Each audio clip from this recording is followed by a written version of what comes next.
आज की कहानी है कर्नाटक की राजधानी बेंगलुरु। 22 अक्टूबर 2012 की बात है। इसी बेंगलुरु में एक इलाका है बन्नेरघट्टा। इसी इलाके के पास नाइस रोड नाम की जगह है। और हुआ ये कि 22 अक्टूबर 2012 को नाइस रोड पर लोगों की नज़र एक नौजवान की लाश पर पड़ती है। ये एक डेड बॉडी थी और इस डेड बॉडी का सिर जो है किसी भारी पत्थर से कुचला हुआ था और मौके पर ढेर सारा खून भी बिखरा हुआ था। तो जब लोगों ने ये मंजर देखा तो उन्होंने फौरन पुलिस को इतला दी। पुलिस मौके पर पहुंची। मामला संगीन था, मर्डर का मामला था और पुलिस जब पहुंची तो वाकई उसने सारी बातें बिल्कुल सही पाई जिस तरह से लोगों ने पुलिस को बताया था। पुलिस ने एक चीज और नोटिस की कि उस लड़के का सिर्फ चेहरा जो है वो म्यूटिलेटेड नहीं था, खराब नहीं किया गया था, बल्कि उसके गले पर किसी कपड़े से फंदा लगाए जाने के यानी गला घोंटने के निशान भी साफ साफ नजर आ रहे थे। क्लियर कट मर्डर का मामला था। पुलिस ने उस डेड बॉडी को रिकवर करने से पहले आसपास के लोगों से पूछताछ की कि अगर कोई इस लड़के को जानता हो, उसके बारे में कोई इन्फॉर्मेशन किसी के पास हो। लेकिन पुलिस को इस शुरुआती कोशिश में नाकामी हाथ लगी और वहां पर कोई भी ऐसा नहीं था जो ये बता पाता कि ये लड़का कौन है और इसकी हत्या कब हुई। किसी ने इस तरफ इस लड़के को आते जाते हुए देखा या नहीं, तो इस तरह की कोई जानकारी वहां से पुलिस को नहीं मिल पाई। पुलिस ने डेड बॉडी को रिकवर किया और रिकवर करने के साथ ही पुलिस ने उसे पोस्टमार्टम के लिए भिजवा दिया। अब जब पोस्टमार्टम रिपोर्ट सामने आई तो कहानी में एक और नया ट्विस्ट आ गया। अब तक की चोटों को देखकर उन्हें लग रहा है कि लड़के की गला घोंटकर हत्या की गई होगी और गला घोंटकर हत्या करने के बाद शायद पहचान मिटाने के लिए जो है चेहरे को बिगाड़ दिया गया है। लेकिन अब जब पोस्टमार्टम हुआ तो पता चला कि उसके शरीर में, उसके पेट में बहुत भयानक एल्यूमिनियम सल्फाइड नाम का जहर था। पेट से एल्यूमिनियम सल्फाइड साथ ही जूस भी मिला था। यानी डॉक्टर को ये लग रहा था कि शायद उस लड़के को कत्ल करने के लिए अमोनियम सल्फेट का जहर दिया गया और वो भी जूस में मिलाकर दिया गया था। तो ये अपने आप में बहुत सारे ऐसे क्लू थे जिन क्लू से पुलिस इस मामले को सॉल्व कर सकती थी, इस मामले को सुलझा सकती थी। लेकिन एक तरफ से देखा जाए तो शुरुआत में ये मामला पूरी तरह से ब्लाइंड था क्योंकि मरने वाले का नाम पता था। लेकिन घटनास्थल से थोड़ी दूर पर पुलिस को एक बाइक मिली।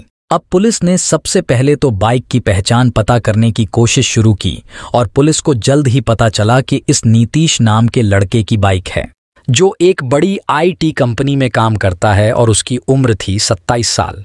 यानी नीतीश भी जो है एक संपन्न परिवार से उसका ताल्लुक था। लेकिन नीतीश की जिस तरह से हत्या हुई थी उससे घर वाले भी शॉक थे।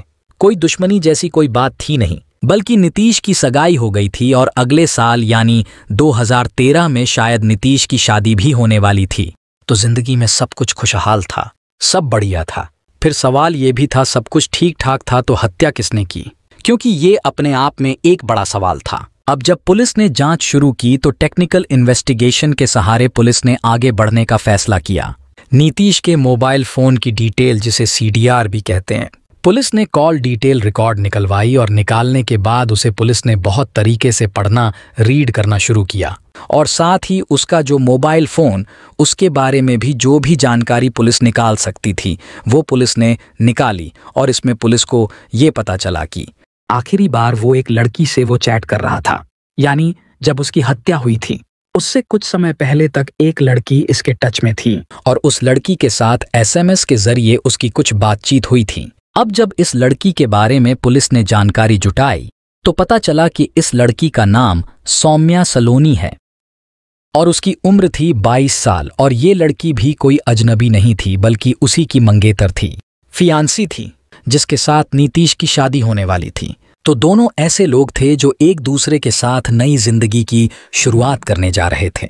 अब वो अगर एक दूसरे से SMS करें या बात करें तो इसमें हैरानी की कोई बात नहीं थी। लेकिन नीतीश की मौत से कुछ समय पहले तक सौम्या की उससे बातचीत करना और मौत के बाद फिर सौम्या को इसके बारे में कोई जानकारी नहीं होना, ये अपने आप में पुलिस को थोड़ा सा हैरान भी कर रहा था और पुलिस थोड़ा सोच में भी पड़ गई कि भाई ये मामला क्या है। यहाँ पर गौर करने वाली एक बात, आखिरी बार सौम्या से बात हुई और वो उसकी मंगेतर थी। जाहिर है सौम्या ने पूछा ही होगा, तुम कहाँ हो, क्या कर रहे हो या किसके साथ हो, क्योंकि कोई भी लड़की हो उसे सब पता ही होता है उसका बॉयफ्रेंड या मंगेतर कहाँ हो सकता है। खैर, अब पुलिस ने ये तय किया कि वो सौम्या सलोनी को बताए बगैर, उसकी जानकारी के बगैर उसका भी सीडीआर निकलवाएगी और दोनों के मोबाइल फोन की जो डिटेल है उसको कंपेयर करेगी।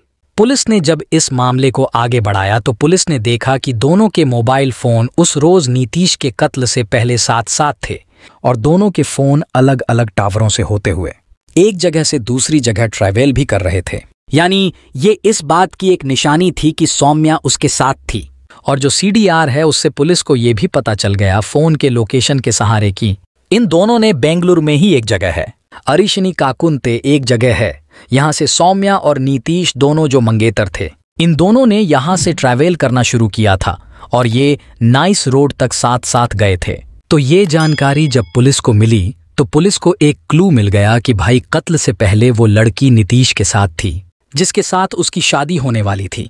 और जब सौम्या से पुलिस पूछताछ कर रही थी तो उसके बॉडी लैंग्वेज और उसकी बिहेवियर को देखकर ऐसा कुछ भी नहीं लग रहा था कि वो कोई बहुत ज्यादा परेशान है या फिर उसके फियांसी का कत्ल हो गया है। ये अपने आप में पुलिस को थोड़ा हैरान भी कर रहा था। अब पुलिस ने कुछ और सबूत इकट्ठा करने का फैसला किया और इसी के तहत पुलिस ने उस पूरे रूट में जो सीसीटीवी कैमरे लगे हैं उन सीसीटीवी कैमरा के फुटेज की स्कैनिंग करना शुरू की।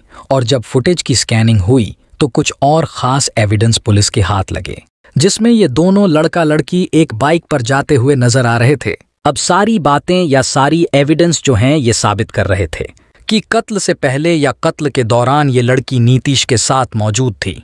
पुलिस ने अब देर नहीं की, इस लड़की को तुरंत हिरासत में लिया और उससे सख्ती से पूछताछ की। शुरू में सौम्या नाम की ये लड़की जो है वो बातों को घुमा रही थी, लेकिन जब पुलिस ने सबूतों से उसका सामना कराया तो वो टूट गई और उसने कबूल कर लिया कि हाँ उसी ने अपने मंगेतर नीतीश की हत्या की है। ये सौम्या भी कोई मामूली लड़की नहीं थी, वो साइकोलॉजी की स्टूडेंट थी। ऐसा साइकोलॉजी की स्टूडेंट बहुत सारी लड़कियां होती हैं, लेकिन ये एक बहुत अमीर परिवार से थी और उसके पिता बेंगलुरु में एक नामचीन कारोबारी है, तो एक बड़े घर से उसका रिलेशन था। तो सौम्या ने जब कत्ल की बात कबूल कर ली और ये पता चला कि उसने नीतीश की हत्या की है तो पुलिस ने उसे फिर पूछताछ के लिए तो बुलाया ही था, हिरासत में ले ही रखा था। पुलिस ने उसे गिरफ्तार कर लिया और गिरफ्तार करने के बाद जब उससे और पूछताछ हुई तो पता चला कि ये कत्ल सौम्या ने अकेले नहीं बल्कि अपने एक और दोस्त, बॉयफ्रेंड जिसे आप कह सकते हैं, उसके साथ मिलकर की, जिसका नाम है पार्श्वनाथ। अब पुलिस ने बगैर वक्त गंवाए पार्श्वनाथ को गिरफ्तार कर लिया। ये बीबीएम का एक स्टूडेंट था जो कर्नाटक के ही किसी दूसरे शहर का रहने वाला था, लेकिन इन दिनों बेंगलुरु में रहता था और उसकी सोशल मीडिया पर सौम्या से मुलाकात हुई थी। सौम्या की भले नीतीश के साथ एंगेजमेंट हो गई थी, लेकिन वो पार्श्वनाथ के साथ भी अफेयर में थी और दोनों बॉयफ्रेंड गर्लफ्रेंड के साथ एक दूसरे से मिलते थे और इन दोनों ने मिलकर नीतीश की हत्या की प्लानिंग की थी। लेकिन सवाल ये था कि हत्या की प्लानिंग सौम्या ने क्यों की?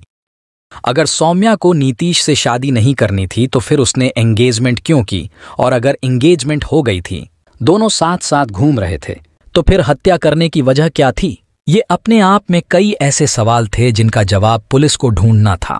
लेकिन जो दो कल्पित है पुलिस की नजर में, या जो दो कातिल इस मामले में थे, वो दोनों पुलिस की हिरासत में थे। तो पुलिस ने इन दोनों से ही पूछताछ करने का फैसला किया। सौम्या से और पार्श्वनाथ से पूछताछ शुरू हुई तो ये पता चला, जो कहानी सामने आई वो कुछ यूं है। कहानी ये है कि सौम्या जो है, जैसा मैंने आपको बताया कि साल 2011 में उस वक्त वो साइकोलॉजी की पढ़ाई कर रही थी और एक कॉलेज स्टूडेंट थी। उसकी सोशल मीडिया पर फेसबुक पर एक लड़के से मुलाकात हुई जिसका नाम था नीतीश। नीतीश जो है वो एक अच्छे घर से था और एक मल्टीनेशनल कंपनी में, आईटी कंपनी में काम करता था। जब दोनों की सोशल मीडिया पर मुलाकात हुई, फिर दोनों की आपस में बातचीत शुरू हो गई, चैटिंग शुरू हो गई। फिर दोनों एक दूसरे के प्यार में पड़ गए और प्यार में कुछ ऐसे पड़ गए कि दोनों ने अपने अपने घर वालों को बता दिया कि वो एक दूसरे के साथ ही रहना चाहते हैं, शादी करना चाहते हैं। क्योंकि लड़का लड़की दोनों समझदार थे और दोनों का फैमिली बैकग्राउंड अच्छा था, तो दोनों परिवार वाले इस रिलेशन पर राजी हो गए। उन्हें किसी बात पर कोई ऐतराज नहीं था। आमतौर पर ऐसा कम देखने को मिलता है क्योंकि पेरेंट्स की अपनी उम्मीदें होती हैं और वो आसानी से अपने बच्चों के इस तरह के अफेयर को आसानी से स्वीकार नहीं करता। चाहे कहते हैं ना कि वो सारे गुण ही क्यों ना मिल जाए और जात धर्म भी एक क्यों ना हो, कहीं ना कहीं मामला अटक जाता है। लेकिन इनका मामला ऐसा नहीं था। घर वाले राजी हो गए थे और ना सिर्फ राजी हो गए थे, उन दोनों की सगाई भी हो गई थी और दोनों अगले साल 2013 में इनकी शादी होने वाली थी। लेकिन इस बीच होता ये है कि सौम्या को ये पता चलता है कि नीतीश जो है उसके साथ रिलेशन में होने और उसका फियांसी होने के बावजूद कुछ और लड़की से मिलता जुलता है, उनसे भी बातें करता है। सौम्या को जब इस बात की भनक लगी तो उसने नीतीश पर निगरानी रखने की शुरुआत कर दी। उससे पूछताछ करने लगी और नीतीश हर बार ये जवाब देता कि जिन बाकी लड़कियों से भी उसकी मुलाकात होती है या दोस्ती है वो सिर्फ जस्ट फ्रेंड्स है, कोई गर्लफ्रेंड नहीं है और कोई सीरियस रिलेशन में वो नहीं है। इसीलिए सौम्या को परेशान होने की जरूरत नहीं है। लेकिन सौम्या इस तरह के नीतीश के बिहेवियर को बर्दाश्त नहीं कर पा रही थी और उसे लग रहा था कि उसके साथ नीतीश धोखा कर रहा है। लेकिन अब वो एक कमिटेड रिलेशनशिप में भी आ गई थी, घर वालों को भी भरोसे में ले चुकी थी। तो सौम्या एक तरफ से देखा जाए तो बहुत मानसिक परेशानी से गुजर रही थी। अब इस परेशानी के पीछे नीतीश के बिहेवियर या उसकी आदतों को जिम्मेदार ठहराए या फिर सौम्या के दिमाग में शक के कीड़े को, ये हमें नहीं पता। वाकई नीतीश इस तरह के किसी रिलेशन में था या नहीं, वो टू टाइपिंग कर रहा था या नहीं, ये तो नहीं पता। लेकिन इतना जरूर है कि सौम्या के दिमाग में ये बात जरूर थी कि नीतीश उसे धोखा दे रहा है। और इस तरह के मानसिक हालत में फिर से सोशल मीडिया पर ही सौम्या की मुलाकात पार्श्वनाथ नाम के एक और लड़के से हुई जो बीबीएम का स्टूडेंट था। पार्श्वनाथ बेलगाम के हिंदवाड़ी का रहने वाला था। पार्श्वनाथ के साथ सौम्या की बातचीत शुरू हुई और जल्द ही दोनों फिर से एक दूसरे के करीब आ गए। जैसे पहले नीतीश के करीब आई थी, अब वो पार्श्वनाथ के करीब आ गई। अब पार्श्वनाथ उसकी जिंदगी में आ गया और दोनों ने ये तय किया कि वो आपस में शादी कर लेंगे। और इस रिलेशनशिप को आगे ले जाने के लिए उनको अब नीतीश को रास्ते से हटाना था और ये दिमाग जो है साजिश है सौम्या की थी। उसने पार्श्वनाथ को अपने दिमाग में चल रही बात शेयर की। पार्श्वनाथ ने जहर का इंतजाम किया, अमोनियम सल्फेट, और उसके लिए उसने बकायदा गूगल पर इस जहर के बारे में पढ़ा और ढूंढा कहाँ से मिल सकता है। वो सब पढ़ा और वो अमोनियम सल्फेट का इंतजाम करके उसने सौम्या को दे दिया। सौम्या ने तय प्लानिंग के मुताबिक अपने मंगेतर नीतीश को बुलाया और उसी अरीशनी काकुंते से उसने एक बाइक राइड की शुरुआत की। अपने मंगेतर के साथ वो रोबानेर गट्टा की तरफ बढ़े। रास्ते में एक दुकान में खड़े होकर सौम्या ने जूस खरीदा और नीतीश की नजर बचाकर उस जूस में उसने अमोनियम सल्फेट मिला दिया। इसके बाद नीतीश को तो ये नहीं पता था। जब गाड़ी आगे बढ़ी, थोड़ी दूर नाइस रोड पर जब पहुंची तो नीतीश की तबीयत ज्यादा बिगड़ गई। नीतीश को जल्द ही उल्टियां होने लगीं और वो गाड़ी से रोककर सड़क के किनारे बैठ गया। उल्टियां रोकने के लिए सौम्या ने उसके मुंह में पेपर नैपकिन ठूंस दिया, लेकिन वह बेहोश हो गया। इसी बीच पार्श्वनाथ, जो लगातार बाइक पर इन दोनों का पीछा कर रहा था और नीतीश को इनके बारे में कोई जानकारी नहीं थी कि सौम्या जो है उसने उसको जहर मिला हुआ जूस दिया है और सौम्या उसकी जान लेने वाली है, वो पार्श्वनाथ वहां पर पहुंचा और पार्श्वनाथ ने आकर सौम्या के दुपट्टे से ही उसी हालत में उसने सौम्या के दुपट्टे से नीतीश का गला घोंट दिया और गला घोंटने के साथ ही उसकी जान चली गई। ये एक सुनसान जगह का इलाका था तो लोग वहां पर थे नहीं, किसी को इस कत्ल के बारे में पता भी नहीं चला। सौम्या के मन में नीतीश के प्रति कुछ इतनी नफरत थी, या यूं कहें कि वो पार्श्वनाथ के साथ आगे अपनी जिंदगी गुजारने के लिए इस केस को एक अनसॉल्व्ड मर्डर केस बनाना चाहती थी, क्योंकि पकड़े जाने पर ऐसे भी जिंदगी बर्बाद हो जाती। तो उसने एक बड़ा सा पत्थर उठाकर अपनी ही मंगेतर के चेहरे पर दे मारा, जिससे उसका चेहरा बुरी तरह से बिगड़ गया। और इसके बाद ये दोनों कातिल जोड़ी जो है सौम्या और पार्श्वनाथ, ये दोनों वहां से मौके से फरार हो गए। सौम्या बेशक एक शार्प स्टूडेंट थी, साइकोलॉजी पढ़ रही थी, बड़े घर से उसका ताल्लुक था, लेकिन शायद वो क्रिमिनल माइंडेड इस तरह से नहीं थी कि पुलिस को गुमराह कर पाती। हालांकि इस रूप में क्रिमिनल माइंडेड जरूर थी कि उसने मर्डर जैसे खतरनाक घटना को प्लान किया और उसे अंजाम तक पहुंचाया। तो खैर, जब इस घटना के बाद लाश रिकवर हुई, उसके बाद फिर पुलिस ने उस मामले की तफ्तीश आगे बढ़ाई और इसी तरह की इलेक्ट्रॉनिक फुटप्रिंट्स को जुटाते जुटाते पुलिस ने फाइनली इस केस को क्रैक कर लिया। सौम्या भी गिरफ्तार होकर जेल चली गई और उसका जो बॉयफ्रेंड था, सेकंड बॉयफ्रेंड पार्श्वनाथ, उसको भी पुलिस ने अरेस्ट कर लिया। लेकिन कहानी यहां तक नहीं है। सौम्या को 13 मार्च 2013 को जमानत दे दी गई थी क्योंकि मुकदमा शुरू होना बाकी था। मैं अपराधी नहीं हूं, मैंने नीतीश के साथ कुछ नहीं किया, मेरा विश्वास करो, मैंने कुछ नहीं किया। वह जमानत पर रिहा होने के बाद से ही सभी को यही कहती रही। तब एक रोज उसने अपने घर में अपनी जिंदगी खत्म कर ली, खुद को खत्म कर लिया, पंखे से लटक कर खुदकुशी कर ली। इस घटना के पीछे जो वजह है वह शायद नीतीश के साथ जो उसके रिलेशनशिप का एंड हुआ और जिस तरह से कत्ल के मामले में वो पकड़ी गई, जमानत मिली थी लेकिन केस से बरी नहीं हुई थी। तो बहुत सारी इस तरह की चीजें थीं जो शायद उसको दिमागी तौर पर परेशान कर रही थी। उसके परिवार की प्रतिष्ठा भी खराब हो रही थी। तो उसे लगा कि अब उसे इस दुनिया में नहीं रहना चाहिए और उसने खुद को खत्म कर लिया। लेकिन ये घटना अपने आप में इस बात का सबूत है कि जज्बात में आकर और ओवर इमोशनल होकर या शक में आकर किसी के साथ इस तरह से पेश आना या किसी की जान लेने के बारे में खतरनाक फैसला करना या अपने आप में कितना वाकई खतरनाक है और कितना बुरा है। अगर सौम्या को लग रहा था कि नीतीश उसे धोखा दे रहा है, अगर वो किसी नए रिलेशनशिप में आगे बढ़ना चाहती थी तो अपने घर वालों को भरोसे में लेती। घर वाले नहीं मानते तो खुद फैसला करती। बालिग लड़की थी और वो नीतीश को छोड़कर उस सगाई को खत्म करके वो पार्श्वनाथ के साथ नए रिलेशनशिप में जा सकती थी। जिंदगी उसकी अच्छी होती लेकिन उसने गलत फैसला किया, जान लेने का। इससे 3 लोग बर्बाद हो गए और एक इंसान तो खैर मारा गया, तो दूसरे ने खुदकुशी की और एक को पूरी जिंदगी जेल में रहना पड़ेगा। पार्श्वनाथ की जिंदगी बर्बाद हो गई। इस घटना ने 3 जिंदगियों को बर्बाद कर दिया। एक की हत्या हो गई, एक ने आत्महत्या कर ली और एक को जेल की सजा भुगतनी पड़ी। इस घटना ने सौम्या, नीतीश और पार्श्वनाथ के माता पिता के जीवन पर भी गहरा प्रभाव डाला। उनके माता पिता के लिए यह एक असहनीय त्रासदी थी जिसने उनकी पूरी दुनिया को हिलाकर रख दिया। नीतीश के माता पिता के लिए यह एक अकल्पनीय दुख था। उनका बेटा जो एक उज्जवल भविष्य की ओर बढ़ रहा था और जल्द ही शादी करने वाला था, उसकी हत्या हो गई। उन्हें इस तथ्य का सामना करना पड़ा कि उनके बेटे को उसकी मंगेतर और उसके बॉयफ्रेंड ने मिलकर मार डाला। यह उनके लिए न केवल व्यक्तिगत दुख का कारण बना बल्कि विश्वासघात का भी अनुभव था। उन्हें अपने बेटे के बिना जीवन जीने की कठिनाई का सामना करना पड़ा और न्याय की लड़ाई लड़नी पड़ी। सौम्या के माता पिता के लिए यह स्थिति और भी जटिल थी। उनकी बेटी पर हत्या का आरोप लगा और उसने जमानत मिलने के बाद आत्महत्या कर ली।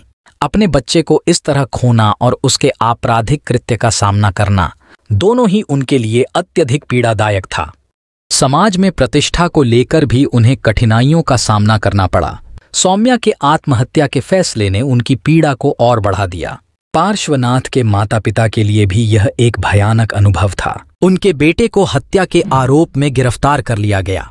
एक उज्जवल भविष्य की उम्मीद में उनके बेटे की जीवन की राह अचानक बदल गई। उन्हें न्यायिक प्रक्रियाओं का सामना करना पड़ा और अपने बेटे के भविष्य को लेकर अनिश्चितता और चिंता का सामना करना पड़ा। इन सभी माता पिता के लिए यह घटना एक भयंकर त्रासदी थी जिसने उनके जीवन को हमेशा के लिए बदल दिया। इस कहानी से यह स्पष्ट होता है कि भावनात्मक आवेश और गलत फैसलों के परिणाम कितने विनाशकारी हो सकते हैं और इसका असर केवल सीधे जुड़े लोगों पर ही नहीं बल्कि उनके परिवारों पर भी गहरा प्रभाव डालता है। यह कहानी इस बात की चेतावनी है कि भावनाओं और शक में आकर लिए गए गलत फैसले कितनी विनाशकारी हो सकते हैं।